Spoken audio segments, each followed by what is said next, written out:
let's just jump right into this. Picture the scene, okay? It's October 2013. A 23-year-old founder opens his laptop in some modest office to read an email. And this email, it's an offer to buy his company for billions of dollars in cold, hard cash. And he says, no. I mean, almost everyone at the time literally called it the dumbest decision a 23-year-old had ever made.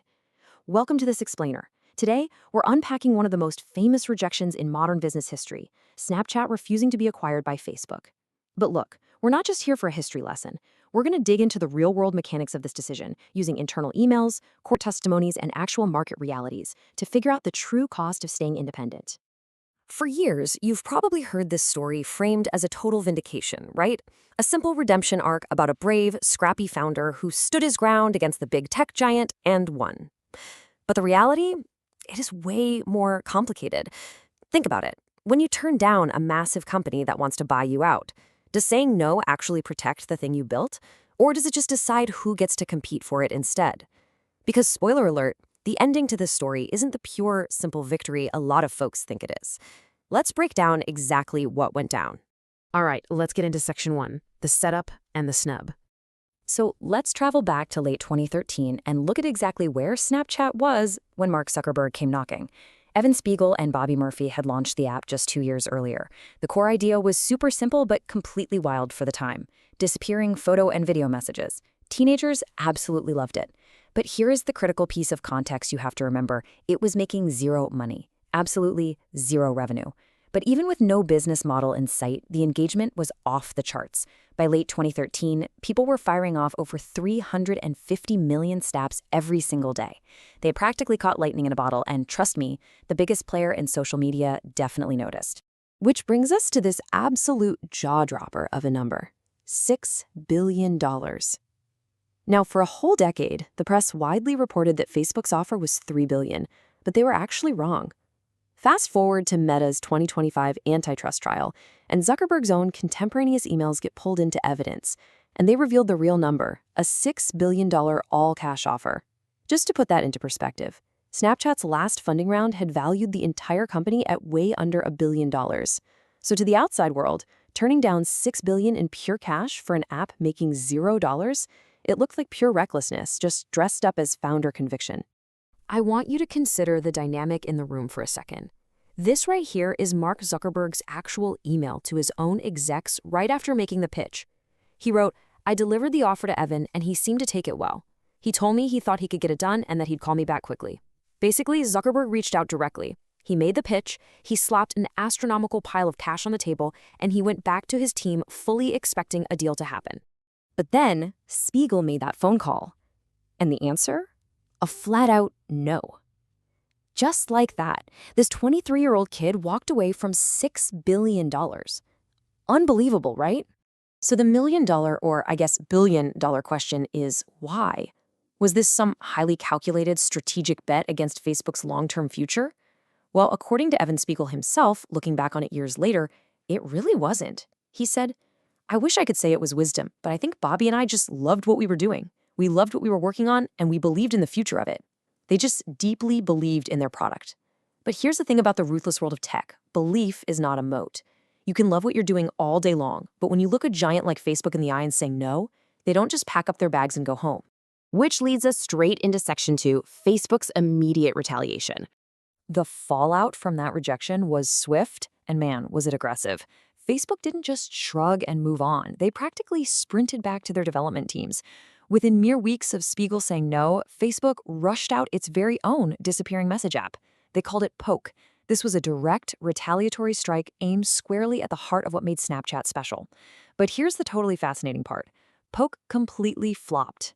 Facebook's users just didn't want to switch over to a brand new standalone app. So for a brief second, it really looked like Snapchat had won the battle.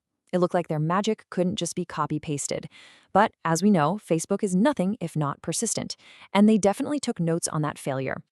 Moving on to section 3, the clone that won. This brings us to 2016, and Facebook tries a radically different playbook.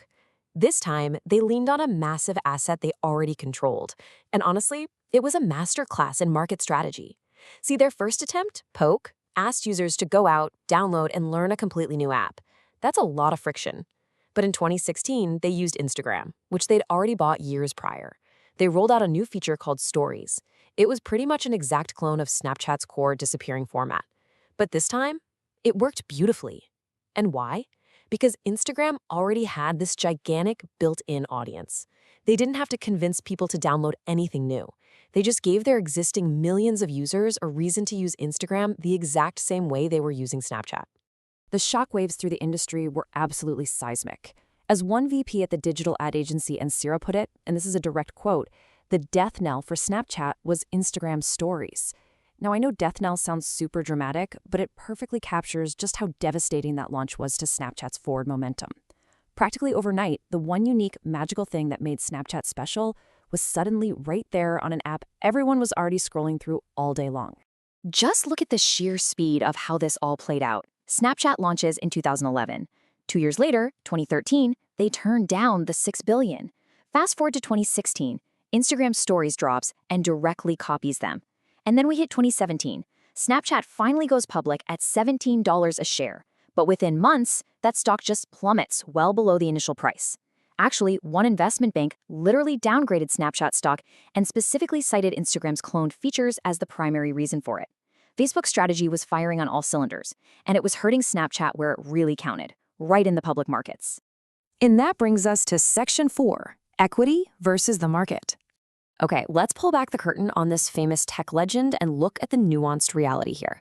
Because this is the part of the story that always seems to get glossed over when folks try to paint this as a tragic failure or, on the flip side, a total heroic victory. Snapchat didn't die. Evan Spiegel held onto his company and he built it into a very real, very enduring public business. By the early 2020s, Snapchat had crushed past 750 million monthly users and was pulling in billions in annual revenue. In a market as ruthless as social media, that is a genuinely rare, incredible survival story. Make no mistake, he built an empire. But, and this is the ultimate takeaway of this explainer, here's the kicker. Facebook didn't actually need to own Snapchat. They really just needed to copy the format. Saying no absolutely protected Spiegel's equity, and it kept his independence intact. It let him build something that was 100% his own, instead of just becoming a tab inside someone else's mega app. But, and this is a big but, it did not protect the market for the very thing he invented. Facebook simply took its massive user base, pointed them at Snapchat's format, and scooped up immense value anyway. What's wild is that this dynamic is something even Mark Zuckerberg seems a little unresolved about today. When he was testifying under oath more than a decade later at that 2025 trial, Zuckerberg actually reflected on the missed deal. He said, "I think if we would have bought them, we would have accelerated their growth, but that's just speculation." It's this calculated, almost lingering what if. What if they had been a unified powerhouse instead of fighting that brutal war of attrition that we actually saw play out? So I want to leave you with this to chew on. Spiegel was right to trust his gut. He stayed independent and he built a juggernaut of a company. But rejecting an acquisition offer really only protects your optionality and your shares. It doesn't put a magic shield around your market to stop a competitor with deeper pockets and zero legal obligation from just taking your idea and running with it. Spiegel said no to being bought, sure, but he couldn't say no to being copied. That's the hidden cost of being right. So if you're ever staring down a massive offer like this, the question you have to ask isn't just, am I worth more? The real question is, if you say no, what actually stops them from taking the idea anyway?